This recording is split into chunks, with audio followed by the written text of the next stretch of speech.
Have you ever thought why people think Eurovision is a bizarre show? Have you ever thought why we, instead of prizing Duncan Lawrence's, Måneskin,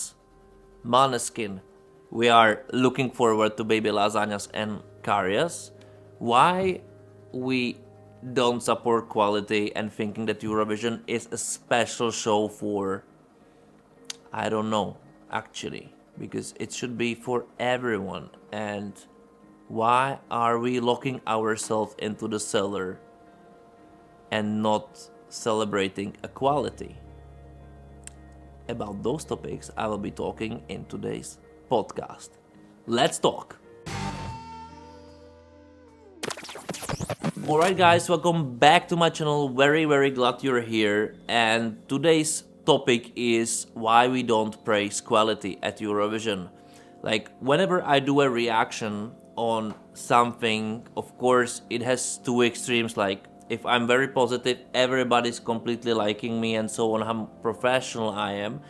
On the other hand, when I criticize something, they always tell me like, why don't you go and change the job?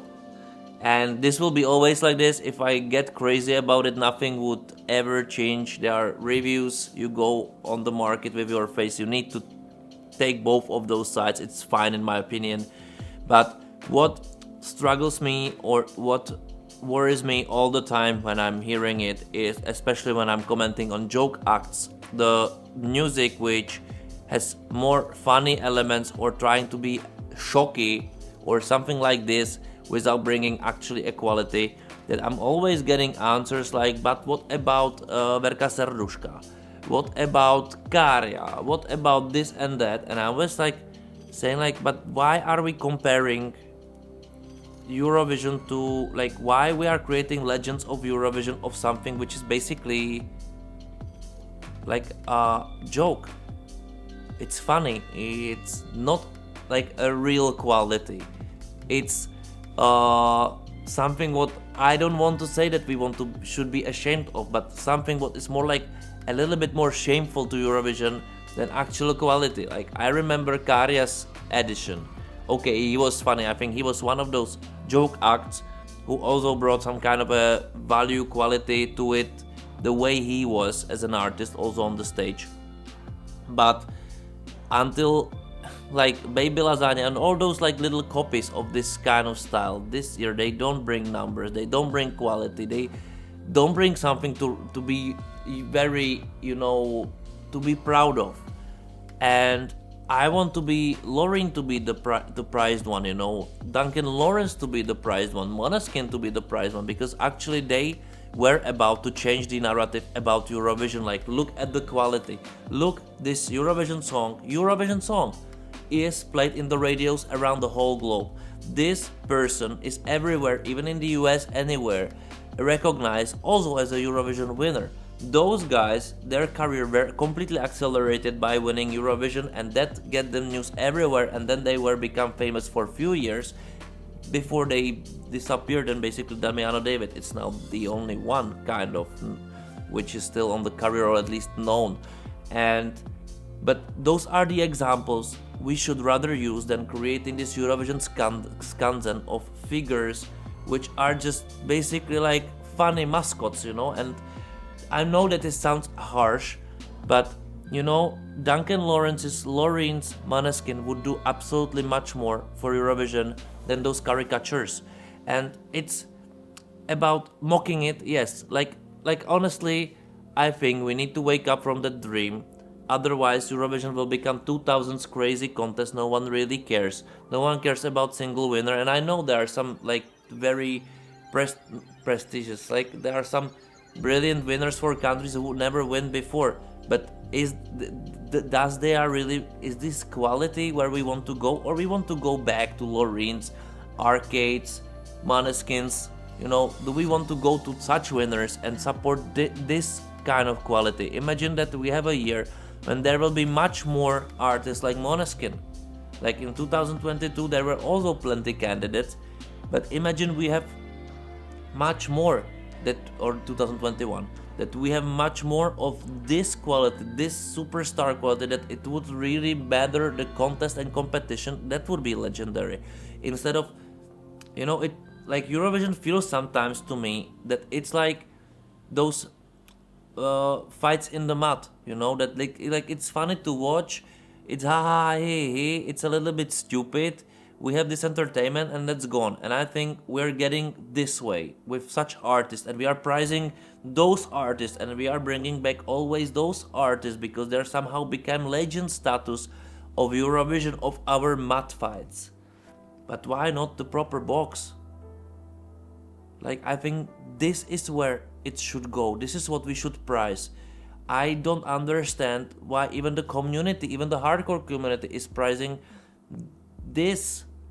Like, because it has some bigger meaning, principle, there were so many rainbow flags behind, or like, why this is a thing for Eurovision? Like, why? Okay, I understand that we cannot just cut it off, but why is this the thing?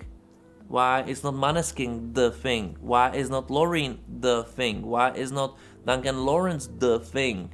And many other, but I just using those three ongoing because I think they are the most recent ones which really became something huge. Even in this case, Loreen, even though she was everywhere, it's still not the crazy level. But I would really wish this. I would really wish that we somehow cut off this nonsense and concentrate on what really people like to listen and watch in mass when it comes even outside of Eurovision. Because we are creating Eurovision as a funny show, as something to be laughed at. And maybe I'm biased in this, but I remember how hard it was me when I was head of delegation to knock even from artist's head the thought that Eurovision is absolutely utter bullshit, which has nothing to do with a competition, which was basically just political, and so on and so on. And we will have this status being even worse now when the decline of quality is getting again its own way at Eurovision. That is becoming irrelevant, that is becoming something to laugh at, and we aren't even supporting it with making it a mud fight instead of proper box. And we are prizing this as like super entertainment and let us have fun, and yes, it's not just about fun. Just make the New Year's Eve fun. But Eurovision Song Contest, it's a contest. It should be it can be the pedestal of European music. For some reason, Europe is really unable to connect in any topic, in anything. We are making fun of everything, we don't take seriously nothing, and then we are not successful in anything. And I think the only one of the biggest reason is that we rather having this fun and praising mud fights, even though we don't, right, in reality. But in the community we can say it, in reality we don't watch it after all, because this is this Eurovision bullshit. Instead of creating Eurovision as a huge brand where some fun has a space but don't have a chance, when this fun is interval act something rather than a proper competition, because no one would take such a competition seriously. Imagine Sunday League players going to play against Real Madrid. Like, it wouldn't be even funny, but I would like to be Real Madrid or Barcelona or I don't know, Arsenal, rather than Sunday League football. And Eurovision's getting Sunday League football, and we are prizing Sunday League players. And yes, there are some legendary moments, but I think we should also praise those legendary moments which are really legendary, which means they really had an impact, not on Eurovision. They had an impact in Europe, because after all, why united by music if this is not uniting us? Maybe for one night, but does it really? Does the proper competition the bigger competition has bigger power to do this? Bigger competition has also much bigger value than the mud fight. But we are investing in mud fights now, and I don't like it, and I want you to think about it, and maybe to agree and maybe to disagree. This is up to you. You won't change my mind really, but at least you can discuss, and I'm fine with your argumentation. So write in the comments below, subscribe and like the video, Give me a super like or become a member to support this even more, and I see you next time. Thank you for watching.